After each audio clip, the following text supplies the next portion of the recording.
An experienced federal agent, calm and credentialed, was in the middle of a crucial undercover mission. He was black. In one instant, a uniformed officer saw a threat, not a badge, and the entire sting operation fell apart. What happened next? The person who walked away from that grocery store untouched will astonish you. Dear viewer, what you're about to witness is more than a story. It's a powerful testament to the pursuit of justice in places most people overlook. If this is your first time here, I warmly invite you to tell us where you're watching from in the comments. If stories like this challenge you or make you think, consider subscribing and hitting the bell icon. We share voices that deserve to be heard every day. Thank you for being here. Now let's get into the story. The fluorescent lights inside Greenfield Market flickered, a brief flash that made everyone glance up. It was early evening in Berkeley, California, the kind of dusk that wrapped the city in amber. The noise from the university softened to a hum, and families pushed carts in a quiet rhythm. Nothing seemed out of the ordinary. But sometimes danger doesn't announce its arrival. It waits, hidden in plain sight, a single breath from breaking everything apart. Margaret Ellison didn't look like she'd changed the course of that day. She sat in her wheelchair in aisle 6, bundled in a thick brown coat despite the store's warmth. Her silver hair was tucked beneath a wool cap, her eyes sharp behind oversized glasses.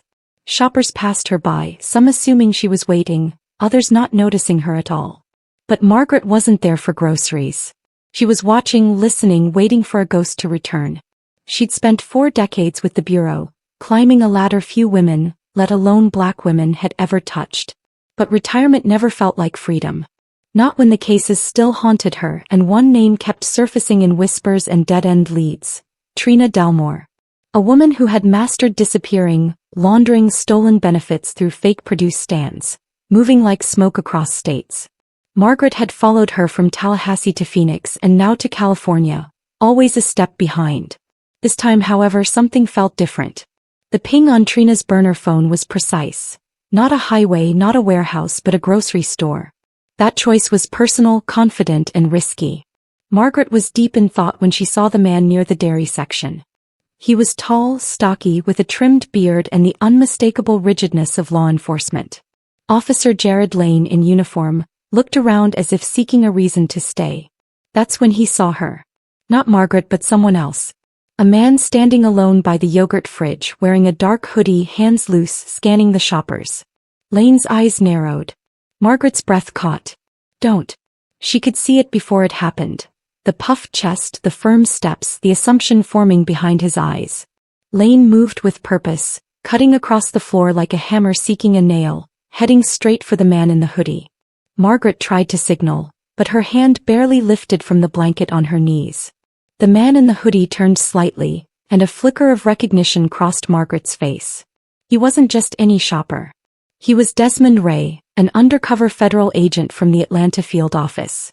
And Lane had no idea. The confrontation was swift and wrong. Lane stopped too close, his voice clipped and demanding answers with a tone that presumed guilt. Desmond remained calm, professionally explaining who he was. It wasn't enough. Anybody can carry a badge, Lane muttered. The words echoed, a sound Margaret had heard before in other towns, on other cases where officers saw color before credentials.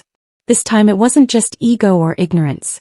It was about the 6 months Desmond's team had spent tracking Trina's every move, about the risk she'd taken by entering that store, and about the entire sting operation collapsing with one misstep, right there next to the wall of milk and cheese.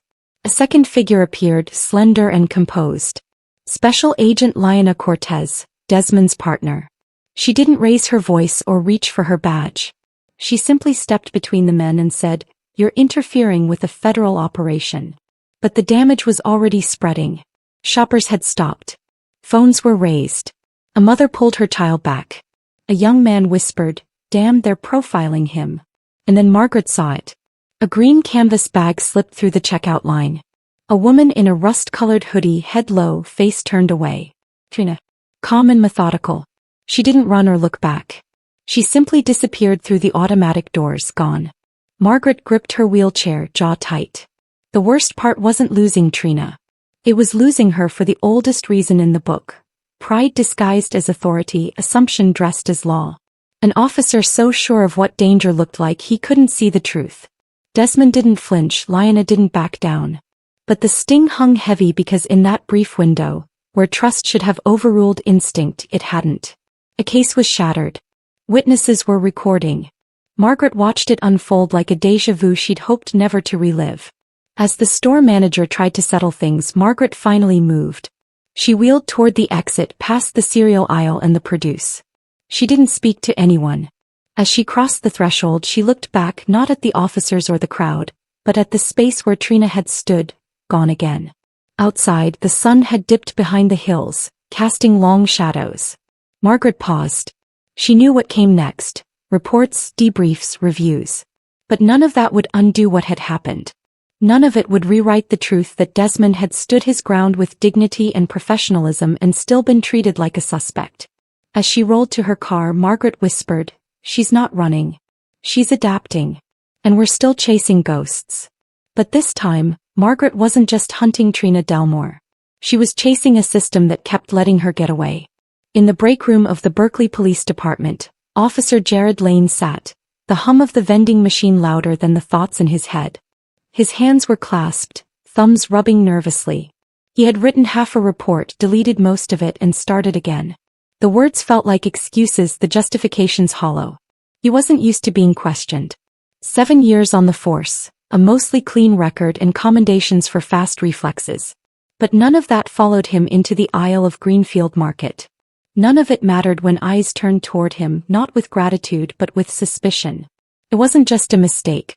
It was something deeper. He felt it in the store's sudden silence, in the moment between his demand for a badge and the woman in the hoodie disappearing. He hadn't seen Trina Delmore. He saw Desmond Ray standing still by the yogurt, and his instincts whispered danger. Instincts, he told himself, built from training. But in truth what he felt was something uglier. A need to control the space, to restore an imagined order. Jared had always believed in his badge, its weight and its promise to serve and protect. But now its weight was shifting. No longer felt like a shield. Felt like a mirror. Captain Terrence Ruhlman's office was dark when Jared walked in. The blinds were half drawn, casting light across a file-stacked desk. Ruhlman looked up and gestured to a chair. "No lecture, just sit." Ruhlman began, "I've spoken to the Bureau. 2 agents, Desmond Ray and Lyanna Cortez. 6-month sting operation. Gone in 60 seconds. Jared nodded. "I didn't know." Ruhlman's words landed harder than expected. "You didn't ask." He continued, "You approached a man mid-surveillance. You ignored the badge. You escalated. Surveillance footage, witness phones. It's all consistent. Ray remained professional. You didn't." Jared looked down. "I thought he was casing the place." "It wasn't your case, Jared. It wasn't your suspect. And that's where this went wrong." Back home that night, Jared rewatched the video. Not the full footage but the clipped, viral version. 30 seconds of quiet confrontation. A calm, professional black man trying to do his job while a uniformed officer stood in his way. He barely recognized himself. That hurt more than Ruhlman's words. He thought about the academy where they taught that hesitation could be deadly. No one mentioned the other kind of danger. Acting too fast on assumption. He thought of the black families he'd pulled over, how he'd stood a little stiffer, dismissing his bias as instinct. But what if it wasn't? The next morning he drove back to Greenfield Market. He needed to see the space again. The dairy aisle was quiet and normal, but he had changed. Margaret Ellison was there in the same coat with a scarf now. She saw him approach but didn't move. "You were there yesterday," Jared said. She looked at him over her glasses. "So were you. I didn't know you were an agent." "I'm not. Not anymore." He hesitated. "You saw what happened." "I saw enough. I was trying to prevent a crime." She raised an eyebrow. "And instead you interrupted an investigation. Let a suspect walk. Is that what they teach you now?" Jared flushed. "No, I thought I was doing the right thing." Margaret's voice softened, though it kept its edge. "That's the problem with thinking sometimes. When it's not rooted in listening, it becomes a weapon." Jared leaned against the freezer case. "I've never done anything like that before." "No," she replied. "You just finally got caught doing it in front of people who wouldn't let it slide." He looked away. "Do you think I'm a bad cop?" "I think you're a human being," Margaret said. "Which means you have choices. What you do after this, whether you double down or dig deeper, that's what tells me who you are. After a long pause, Jared finally asked, "What would you do if you were me?" Margaret didn't hesitate. "I'd start by shutting up and listening to the people who've lived their whole lives being seen as a threat. Then I'd use this badge not to defend my pride but to rebuild trust. Because once it's lost, son, it's hell to get back." That night, Jared opened his report again. He didn't delete this draft. He wrote the truth, that he acted on a feeling, that he ignored a badge because he couldn't see past skin. He accepted responsibility. It wasn't perfect, but it was a beginning. For the first time in years, the badge on his chest felt like something he could earn again, one action at a time. The morning air in downtown Oakland was dense with fog. In a nondescript strip mall parking lot, Desmond Ray sat in a rented sedan, reviewing surveillance clips frame by frame. The USB drive, a new centerpiece for their fractured operation, had been handed to them by the grocery store security assistant. Next to him, Lyanna Cortez scribbled notes, matching timestamps to Trina's burner phone data. Neither had said much since they lost her. The silence wasn't resentment, it was respect. Both knew that rushing into noise wouldn't fix what had been undone. "I keep looping this frame," Desmond said, freezing the video. There at 5:147, she ducks behind a produce end cap just as Lane enters the dairy aisle. Lyanna leaned in. She sees him before he sees us, and she doesn't panic. She pivots, subtle as ever. It was a masterclass in misdirection. Trina Delmore had vanished not by fleeing in chaos, but by walking out with a green tote and a calm expression. No one noticed because that was her brilliance. "Her burner pinged again," Lyanna said, pulling up her tablet. "From a pawn shop in Richmond 3 hours after the incident. 2-minute ping, then dead." Desmond's jaw tensed. "She's testing us. She's watching to see if we're following or leading us into a trap," Lyanna added. Desmond exhaled. "Doesn't change what we do next." They had built this case brick by brick, tracing Trina from Alabama to Florida to California, each city a different version of the same scam. Forged EBT cards, fake produced distributors, thousands laundered through legitimate-looking accounts. She didn't run a fraud ring, she engineered it. Margaret Ellison's voice echoed in Desmond's mind. She didn't look back. That's what you need to watch for. Margaret had been right. Trina never looked back because she never expected to be caught. Back in the car, Desmond tapped the console. "We follow the noise." "You mean the digital trail?"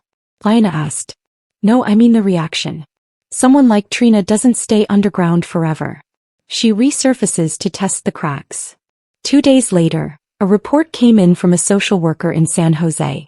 A client was working with a new food distributor who offered prepaid benefits cards in exchange for produce invoices. No produce ever delivered.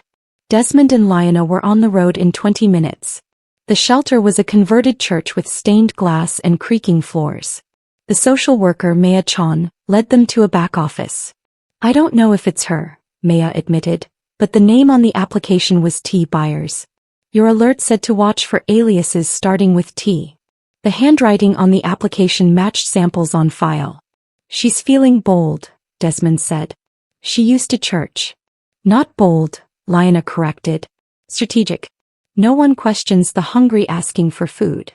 The address on the application was a warehouse complex in Emeryville, shuttered for asbestos violations. The perfect cover.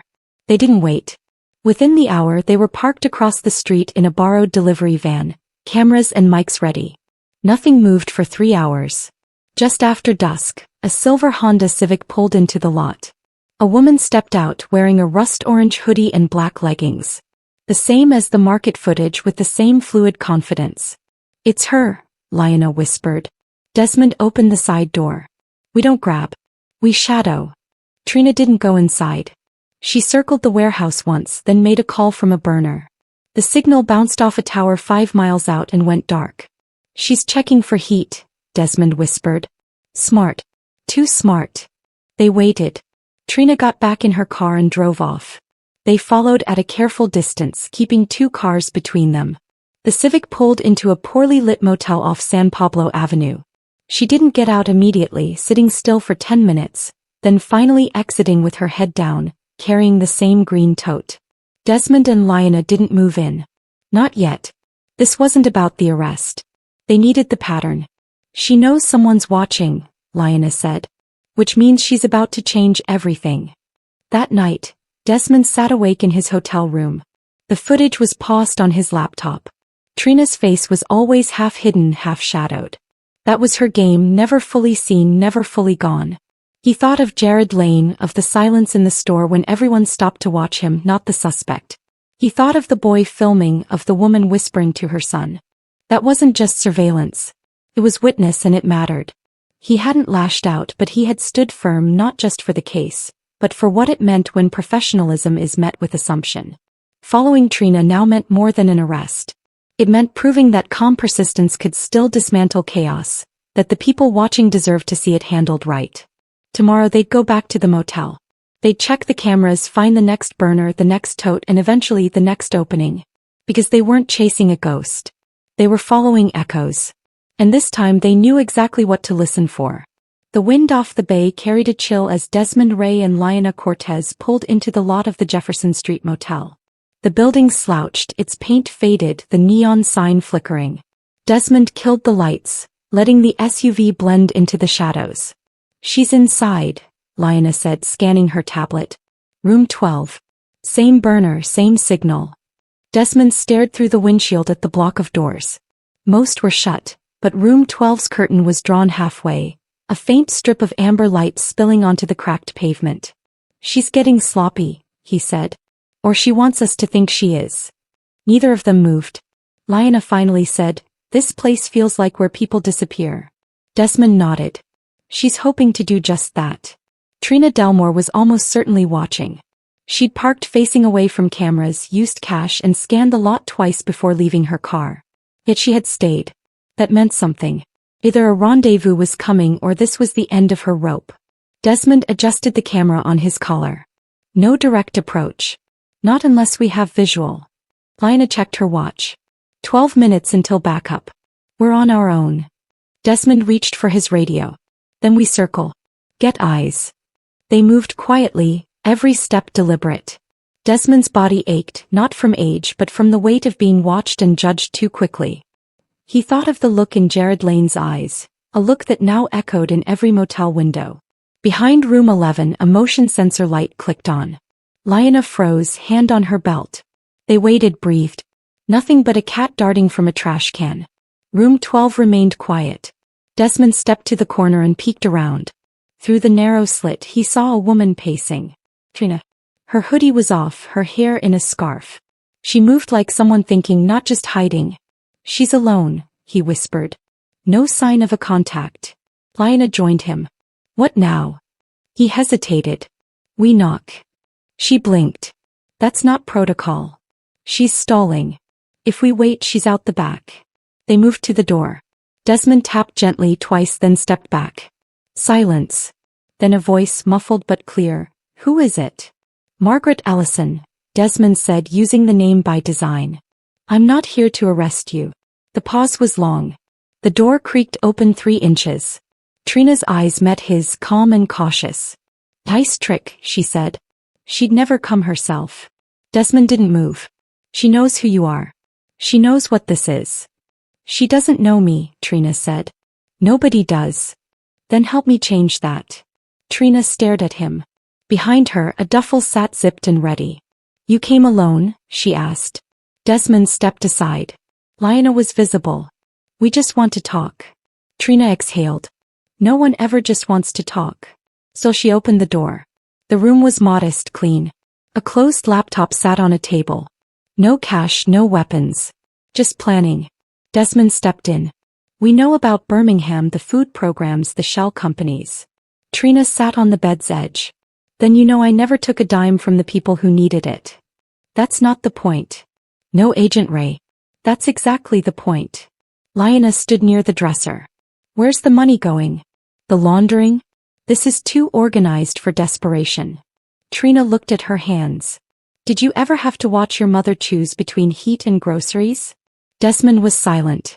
I did, she said. The government gave us crumbs while corporations bled the system dry. I saw the leaks. I just learned how to redirect them. You built a fraud ring, Lionel said. I built a lifeline. Some of those cards paid for school lunches, gas, rent. And the rest? Trina didn't answer. Desmond stepped forward. That's not your call to make.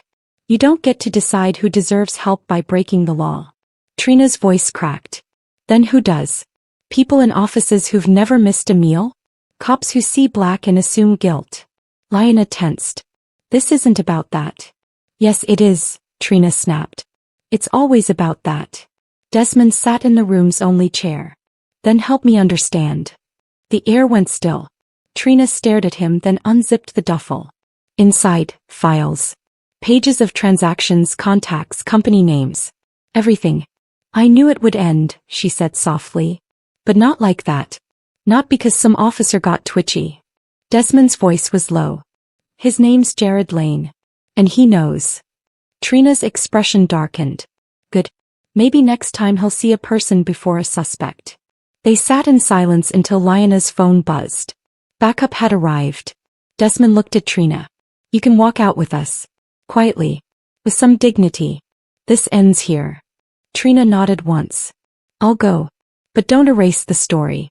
Tell it. Desmond met her eyes. We will. As they stepped into the night, the motel seemed to exhale, releasing its secrets into the fog. Room 12 closed gently behind them. No struggle, no cuffs, just truth finally spoken and a story finally heard. When the interrogation room door closed, Trina Delmore didn't flinch. She sat with the same quiet resolve, like someone who had accepted the consequences but refused to surrender the narrative.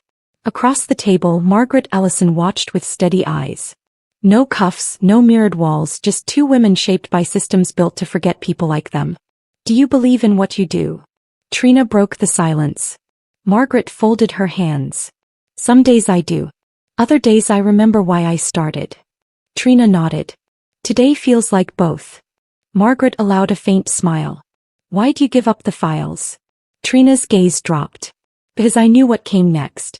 Not the cell. The silence. They would have told the story without me. Said I was greedy. No one would mention the nights I spent helping families. Margaret leaned forward. They will now.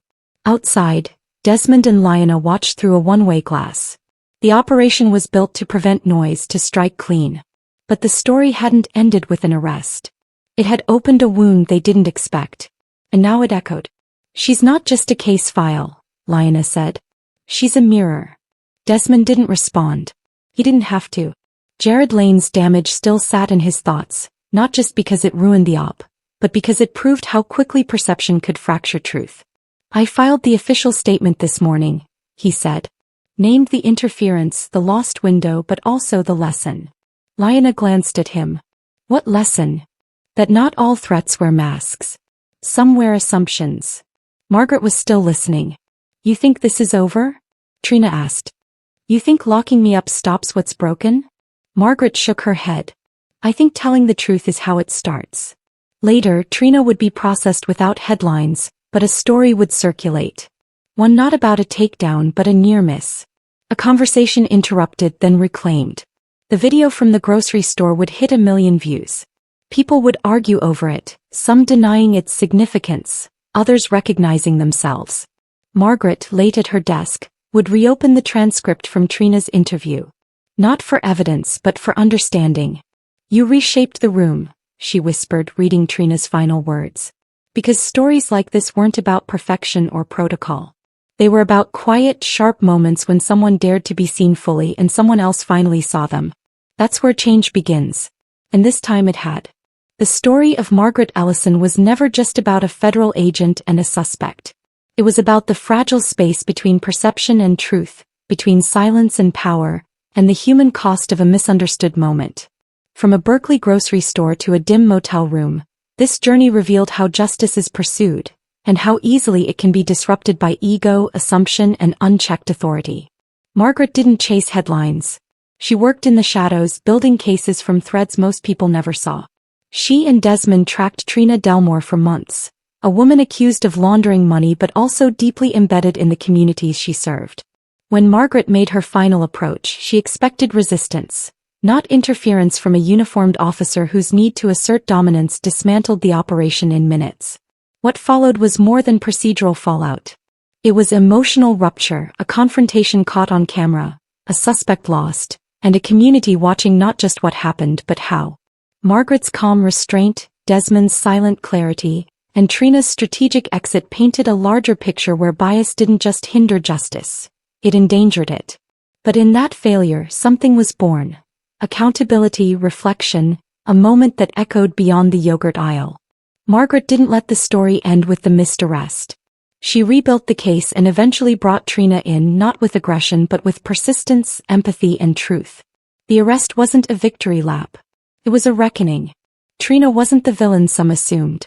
She was complex, principled, and in her own way she challenged the system by exposing how flawed it was. Margaret, an older black woman in a job that demanded she blend into places that rarely welcomed her, understood this more than anyone. Her story reminds us that justice isn't about force. It's about patience, integrity, and seeing the whole person, not the headline. So what's the lesson? How we see each other matters. A badge doesn't make someone right. Silence isn't always submission. Interrupting a system isn't fixing it, but sometimes interruption is the only way anyone starts to pay attention. In a world where judgment is fast and empathy is rare, Margaret's story challenges us to slow down, to ask before assuming, to listen before reacting.